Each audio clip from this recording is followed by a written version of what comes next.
Saya dulu juga semester 1 sampai semester 3 tuh nggak pernah juara gitu Kak ya.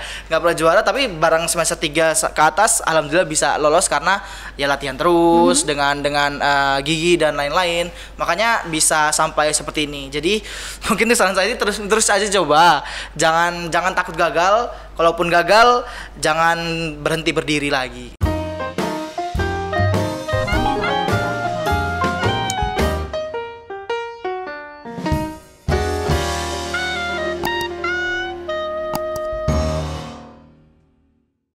Halo Sobat Teknokrat, ketemu lagi bareng sama Kak Astri di podcast Universitas Teknokrat Indonesia. Hari ini kita akan ngobrol dan ajak kalian untuk bisa terbang ke luar negeri. Gimana caranya? Kali ini aku kedatangan bintang tamu yang baru aja pulang dari Singapura dan setelah mengikuti kegiatan pertukaran pemuda internasional. Apa nama programnya dan gimana sih bisa sampai akhirnya mengikuti pertukaran ini? Langsung aja kita ngobrol bareng sama bintang tamu hari ini, ada Kak Bagas Maulana. Halo Kak Bagas. Halo Kak Astri. Apa kabar? Alhamdulillah baik. Alhamdulillah baik ya. Terima kasih banyak nih udah main-main ke podcast Teknokrat. Thank you. Thank you ya. Kalau ngomong-ngomong, kapan nih kemarin baru aja pulang dari Singapura, di bulan apa nih? Pulang dari Singapura tuh di bulan Juli ya. Bulan Juli, akhir Juli sekitar tanggal 24-25 itu sudah sampai sini. Oke, sudah dapat Indonesia lagi. Nah, sebelum kita ngobrol lebih banyak lagi, boleh dong kenalan sama Sobat Teknokrat di rumah. Kesibukannya sekarang ngapain aja sih Kak? Oke. Mungkin kalau mau nama dulu nama lagi boleh kan? Perkenalkan, nama saya Bagas Maulana. Saya dari Fakultas Sastra dan Ilmu Pendidikan Universitas Teknokrat Indonesia dengan jurusan Sastra Inggris. Kesibukannya mungkin sekarang ngurusin skripsi dan di luar kampus sih saya masih ada privat dan mungkin ngajar-ngajar beberapa tempat. Tapi dalam kampus selain melakukan skripsi saya juga sebagai asisten dosen bersama dengan kawan-kawan lainnya. Oke, kalau boleh tahu udah berapa lama nih jadi asisten dosen? Dari 2021. Berarti kurang lebih 2 tahun. Mata kuliahnya apa?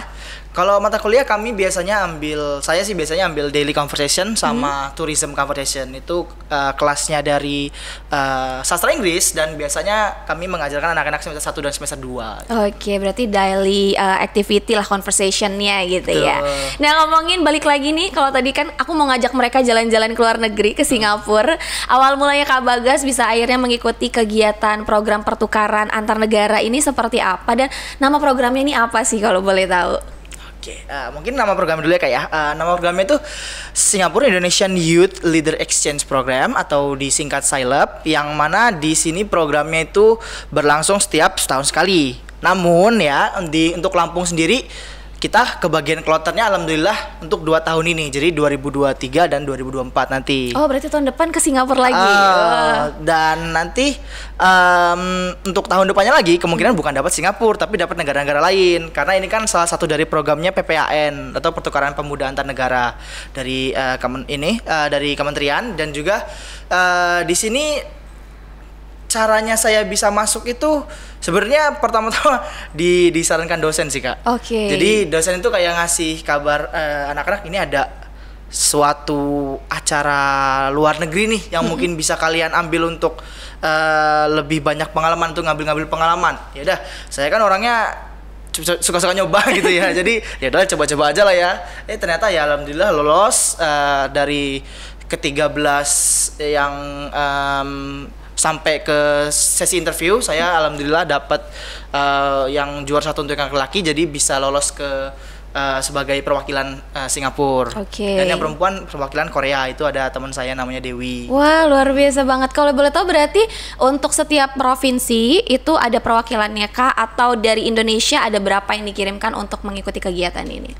Betul Kak. Jadi perwakilannya provinsi per provinsi itu 1. Jadi ada 34 perwakilan ya, 34 perwakilan, dan satunya itu dari pusat. Jadi maksud dari pusat PPAN-nya itu mereka membawa 1 orang gitu. Kalau untuk tahapannya sendiri kan berarti banyak banget ya biasanya. Yang paling penting yang pertama pastinya harus bisa bahasa Inggris. Ya, sesuai nih ya sama jurusannya Bagas tadi adalah sastra Inggris.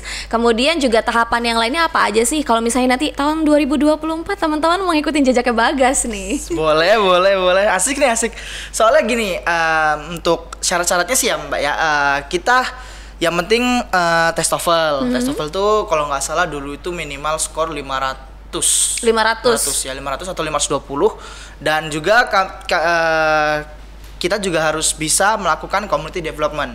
Apa itu community development? Itu maksudnya kita menjadi relawan di daerah kita sendiri, di Lampung. Kalau misalnya kita di Lampung ya, jadi kita kerja di Lampung secara relawan. Nah, di sini saya melaksanakan itu program saya namanya CCC atau Cerita-Cerita Cemara, yang mana mengajarkan anak-anak sekolah dasar itu untuk belajar tentang indahnya alam, tentang bagaimana mencintai alam dan tidak membuang sampah sembarangan dengan cara dongeng. Jadi mereka lebih gampang merasuk lah gitulah ke jiwa mereka gitu. Terus selain itu nanti juga ada babak surat, apa namanya, bukan surat-surat ya, apa namanya, administrasi.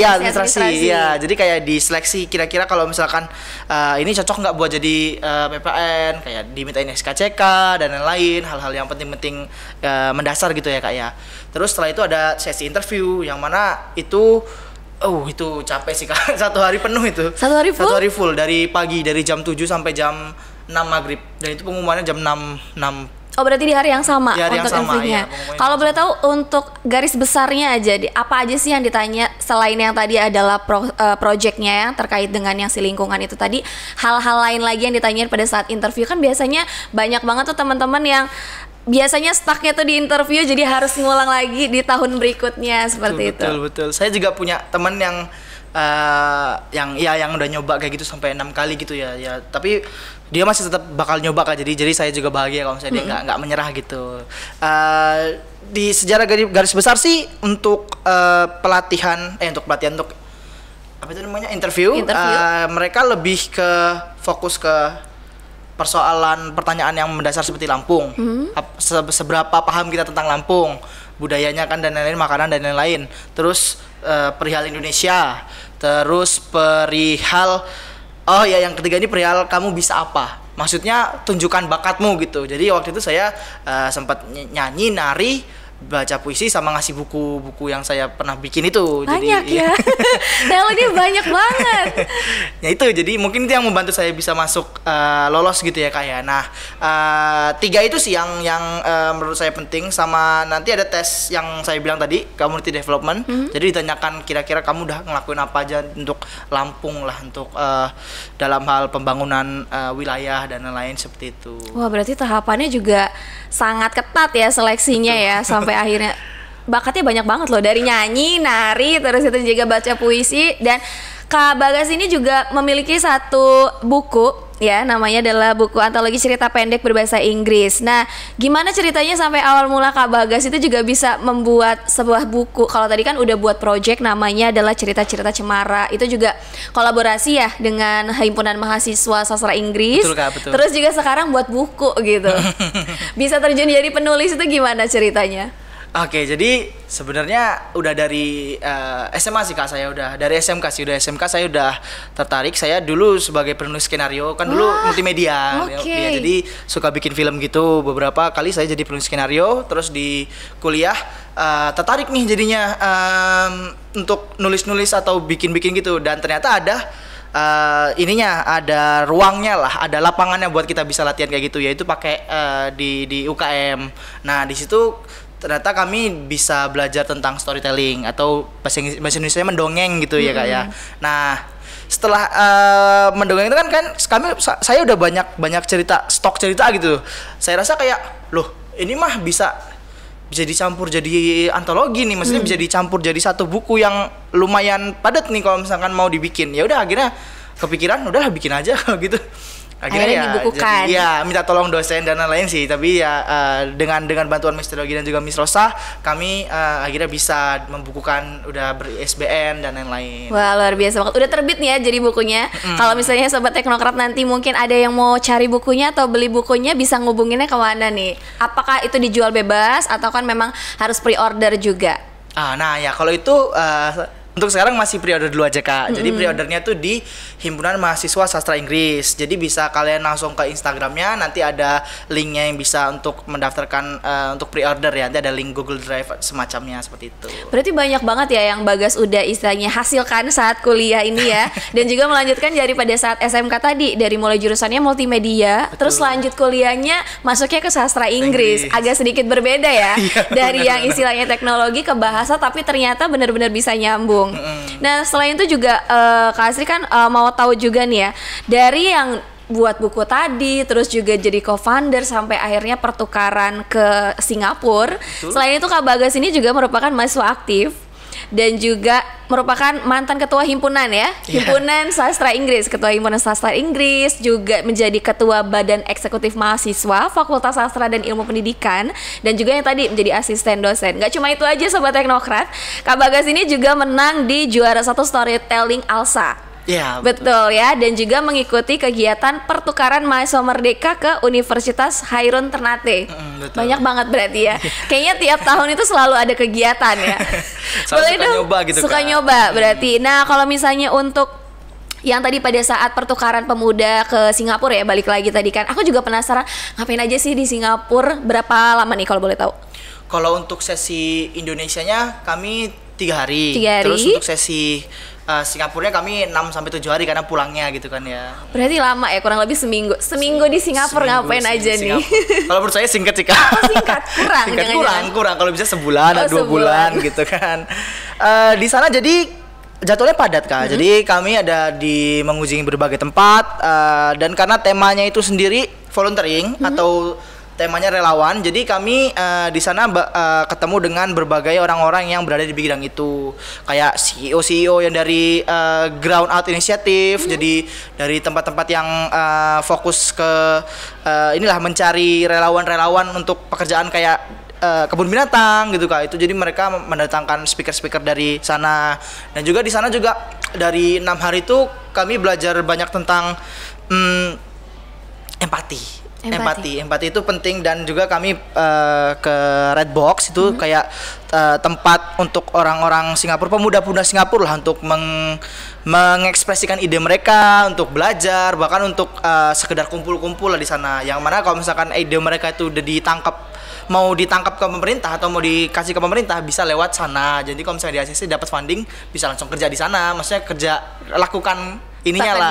Jadi kayak istilahnya tempat atau wadah untuk mereka mengaspirasi, menampung aspirasinya. Betul. Disampaikan sih ke pemerintah. Terus kalau pemerintah oke dijalankan dengan kita biayain gitu ya. Betul, Kak, betul, luar biasa banget. Berarti banyak banget pengalaman yang Bagas dapatkan pada saat di Singapura. Ada culture shocknya nggak sih waktu ke Singapura?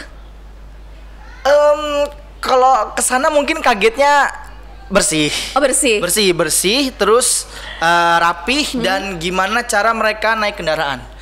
Kalau mau gimana ya kayak di Lampung sendiri, ya disiplin. Jadi kalau di sana itu kalau misalkan mereka naik mobil tuh ada jaraknya, nggak boleh lebih dekat dari berapa senti, lebih dekat berapa, mungkin kayak harus setengah meter gitu, nggak boleh lebih jauh atau lebih dekat, supaya ya kultur mereka kayak gitu. Jadi itu yang bikin saya kaget. Terus juga mereka tuh orang-orangnya pekerja keras. Jadi saya kan tinggalnya di sana kan di hotel bareng sama rekan saya yang dari Singapura, namanya John. Nah, si John ini memang dia jelasin ke saya kalau misalkan orang Singapura tuh emang orang yang suka kerja. Jadi mereka tuh risih kalau nggak ada kerjaan gitu. Jadi mereka lebih bisa suka diem gitu ya. Bahkan aku tanya hobimu apa, bikin presentasi. jadi aku agak kaget juga. Rasanya agak minder kalau hobinya berat ya. Kalau kita kan ditanya hobinya apa? Oh, hobinya jajan, makan seblak, jalan-jalan gitu kan ya. Berarti banyak banget pengalamannya juga. Nah, kalau selama kurang lebih 6 hari ya, 6-7 hari di Singapura itu semuanya dibiayain oleh PMPAN atau ada juga sih biaya di luar itu yang harus disiapkan? Kalau misalnya teman-teman mau ikutan si pertukaran ini. Oke, jadi kalau untuk pertukaran sendiri, untuk dari biaya berangkat sampai pulang, bahkan di sananya makan, tinggal dan lain-lain itu dari biaya pasti. Di sana juga kami kan bisa, kami kan temanya volunteering gitu ya Kak. Jadi kami jadi relawan, ada dibagi jadi 2 tempat dan kami ke tempat itu. Kayak saya juga pakai apa namanya yang Dragon Boat itu, yang apa sih?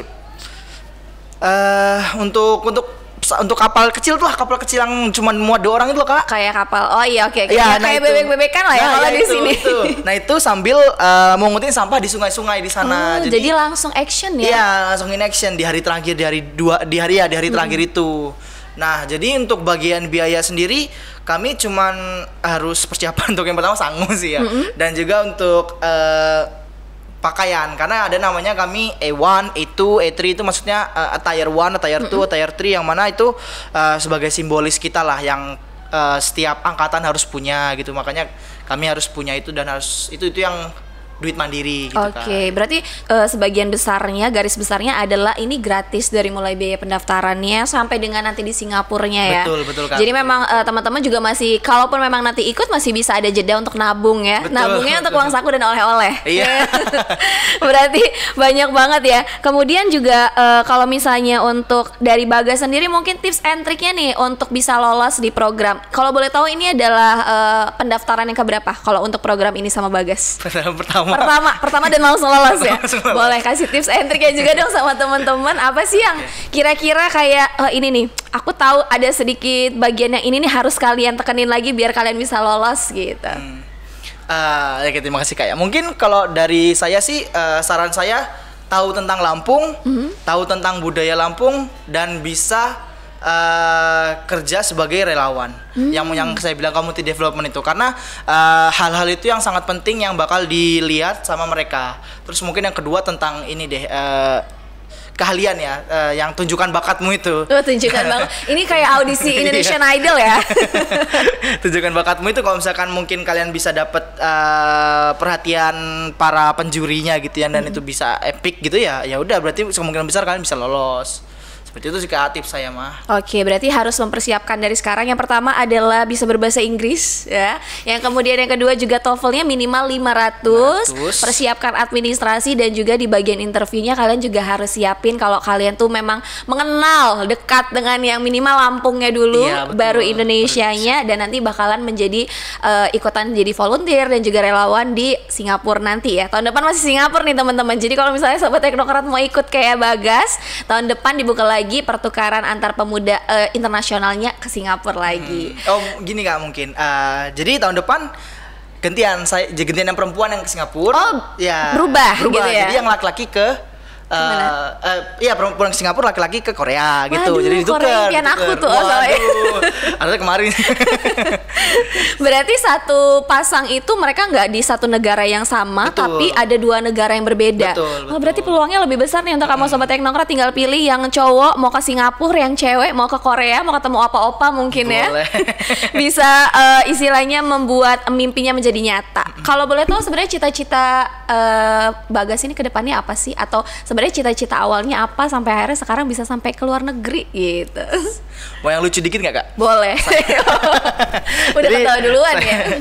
Saya dulu cita-citanya dari kecil sih pengen jadi pilot. Pilot ya, jauh ya? Pilot. Jadi tapi karena ngelihat mata saya kayak gini, jadi mulai diurungkan, coba cari cita-cita lain. Dan mungkin cita-cita sekarang yang pengen saya jadikan itu buat ini sih Kak, buat cerita atau buat mitos yang bisa dikenang sampai bertahun-tahun lamanya gitu sih. Buat buku lagi ya berarti ya. Bisa buat buku lagi, mungkin buat film, mungkin buat video yang itulah yang bakal bisa diingat gitu. Dan bisa istilahnya berguna buat semua orang gitu ya. Dan yang ada maknanya. Luar biasa banget. Satu hal lagi nih sobat teknokrat, Kak Bagas ini merupakan mahasiswa berprestasi wilayah 2 LLDT tahun 2022. Jadi merupakan perwakilan dari Universitas Teknokrat Indonesia mewakili wilayah Sumatera ya. Luar biasa. Sumatera bagian enggak Sumatera bagian selatan aja ya. Iya, Sumatera ya. Oke, benar. Karena wilayah 2 itu dari istilahnya Bangka Belitung sampai dengan di Lampung gitu ya.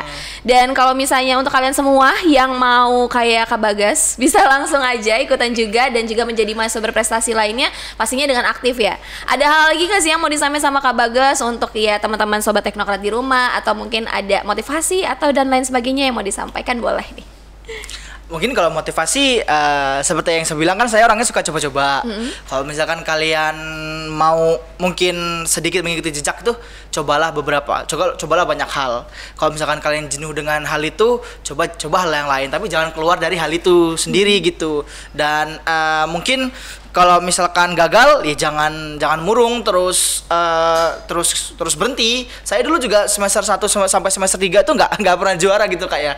Nggak pernah juara, tapi barang semester 3 ke atas alhamdulillah bisa lolos karena ya latihan terus dengan gigi dan lain-lain. Makanya bisa sampai seperti ini. Jadi mungkin kalau untuk saran saya sih kalau mau mungkin saran saya sih terus aja coba. Jangan takut gagal. Kalaupun gagal, jangan berhenti berdiri lagi. Wah, terus coba ya. Kalau kata orang, coba gitu kan ya. Kalau kamu gagal, nantinya bakalan ada berhasilnya juga. Dan pasti jangan patah semangat ya. Siap. Buktinya Kak Bagas ini melalui prosesnya dari semester 1 sampai semester 3, beliau masih berproses. Dari semester 3 ke atasnya melambung. Dari mahasiswa yang berprestasi tingkat Sumatera sampai dengan internasional. Waduh.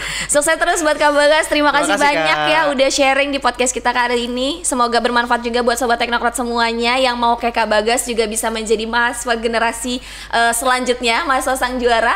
Langsung bergabung di Universitas Teknokrat Indonesia karena Teknokrat sudah membuka pendaftaran untuk angkatan 2024. Kalian bisa langsung cek aja di website Teknokrat di www.teknokrat.ac.id atau bisa langsung daftar juga loh di spmb.teknokrat.ac.id, dan jangan lupa cek juga Instagramnya di @teknokrat_university.